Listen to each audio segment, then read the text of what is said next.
আচ্ছা, বলছে এই যে আমার এসছে, এই বক্সটা টিপলে এইটা আসছে, তাছাড়া আর কিছু আসছে না। দেখি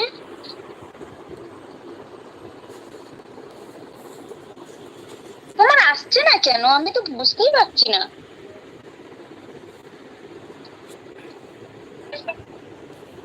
সেই যে নতুন ফোনেও করলাম তাই, এটা ফোন পুরোনো ফোনটাতেও তাই।